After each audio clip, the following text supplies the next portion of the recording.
So ngayon, mga kapatid, kapag ganito na ang nararanasan natin, dahil nawawala na tayo sa Panginoon, nahihiwalay na tayo sa Kanya, let us make a realization. Gumawa tayo ng pagtatanto.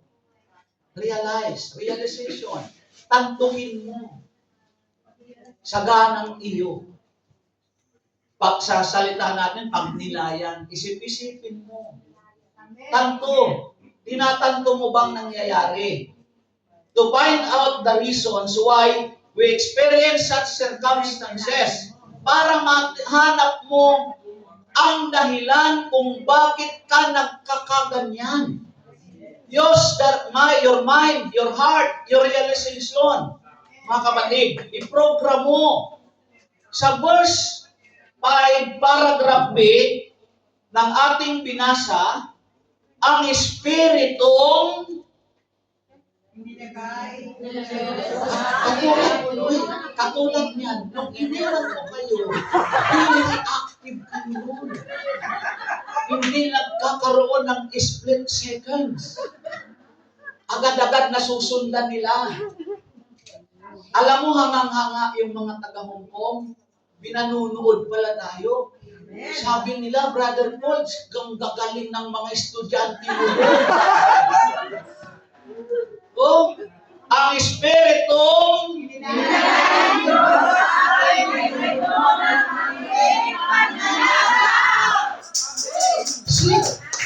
punong-puno ng pagnanasa. Eager, desire. Ang nilagay ng Diyos na Espiritu, small letter E. Hindi yung kanyang Espiritu. The Spirit of eagerness. Ang nilagay niya sa atin para hanapin natin, ano ba ang reason?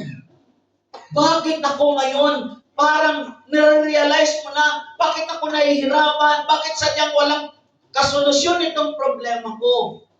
Bakit kaliwat kanan, harap likuran, taas baba, nararamdaman ko ang pasakit?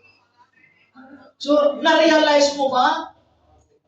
A strong desire is a powerful longing or craving something.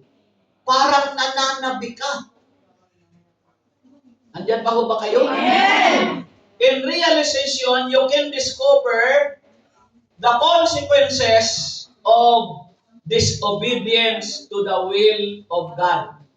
As you realize, habang nagme-meditate ka, at habang binibigyan mo ito ng pag-aalaala, pagtatanto, natatanto mo ngayon, na-discover mo ngayon, natutuklasan mo ngayon, na mayroon palang consequences ang tumiwalag sa Diyos, ang hindi sumunod sa Diyos. Amen? Amen. Disobedience is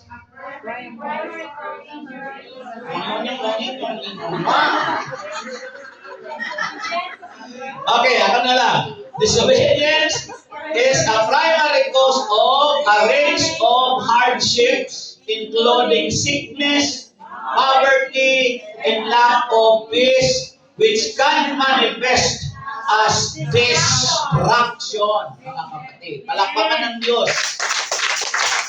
Yan ang kinasapitan ng alibughang anak. To the point na halos magkasakit na siya. Bakit? Anong sakit nang pwede niya maranasan? Ulcer. Wala namang sakit pagkagutom eh. Nararamdaman yun. Ano daw sakit? Sabi niya, gutom. Nararamdaman yun.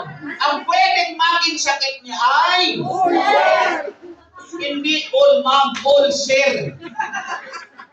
Lahat sa kay sir talaga yan. Ulcer. O, di ba? Ano pa yun? Mararanasan niya? May hilo. Manghihina. No? Poverty. Sobrang hirap. Pagdarakop. lack of peace, wala na siyang kapayapaan. Pati ba ng pagkain ng baboy? Gustong kainin, ang problema walang magbigay. Kasi kapag mga kasama mo, asal hayop, walang magbibigay yan. Yung mga prayer partner lang pag nakasama mo, sagana ka sa pagbibigay niyan. Yung hindi sagana magbigay, kita mo ang liit pumalakpak. Pero pag ginagawa mo yan talaga, isang palakpak na yan. Kung hindi gumagalaw, parang siya yung pinapalakpakan mo. Oy, magbigay ka. Pasko na, sinta ko, ala kita. Nung araw ng Pasko, nagtatago ka. Pasko na eh. Ano ang inyong expectation sa Pasko? Ha? Giving. Give love on Christmas Day. Nung mga panahon noon, wala pa ako sa Lord. Ayaw kong kantahin yung I'm dreaming of my wife. Oh my wife. Gusto ko noon, I'm dreaming of a black. Kasi parang hindi white yung Christmas ko noon. Malayo ako, wala akong nakilalang mga magulang, hindi nabuo sa bubungan ng magulang ko. Ang tatay, nanay ko, hindi nabuo sa isang bubungan. Ako lang ang nabuo sa sinapupunan ang nanay ko. Kaya dumarating mga Pasko na yan, pinalilipas ko na yan. Gusto ko pag November na ganito, pagdating ng November 31, January na agad. Ayaw ko nang maalala ang mga na yun.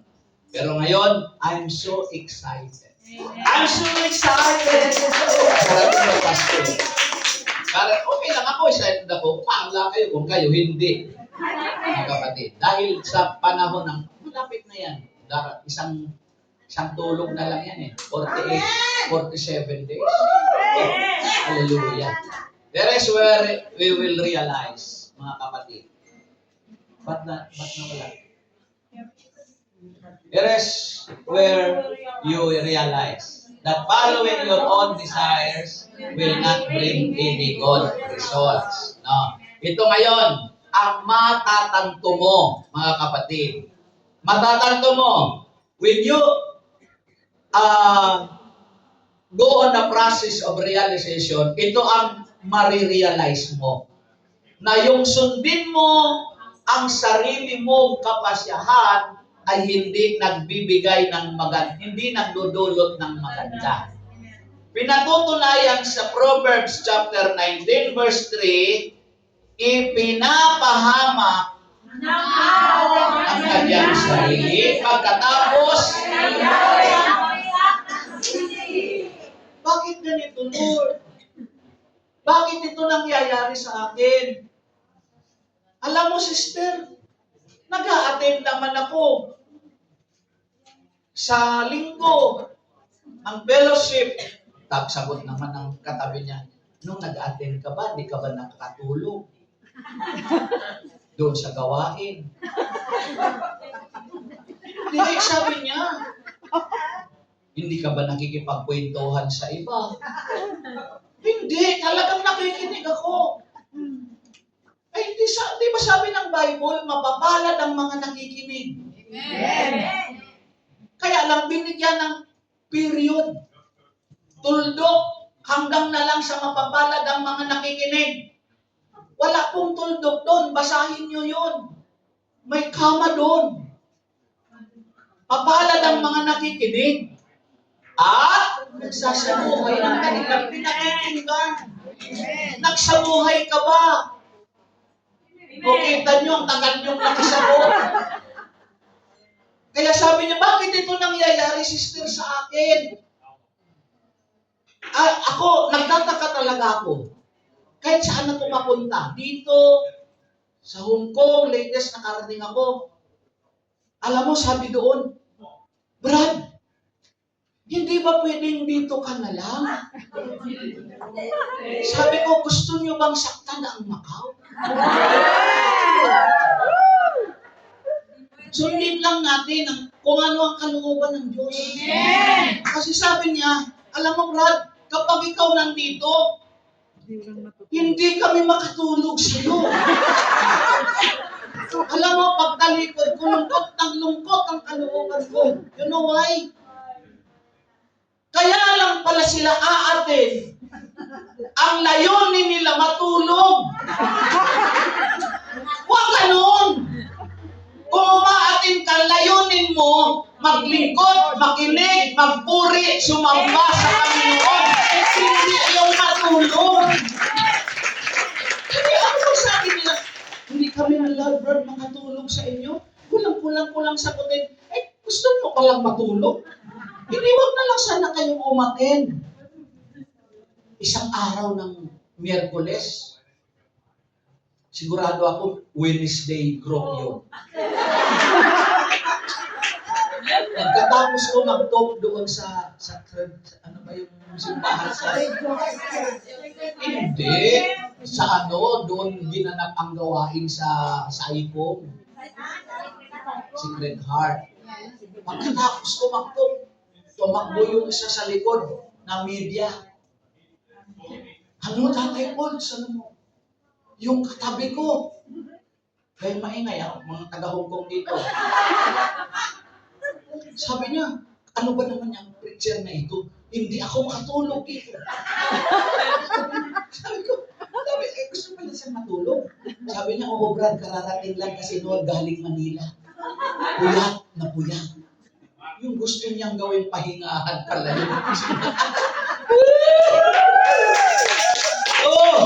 Mga kapatid sa Panginoon, ipinapahamak ng tao ang kanyang sarili pagkatapos kayawe ang bagsak ng sisi. Mga kapatid, marirealize mo na pag mga desisyon mo, mapapahamak ka.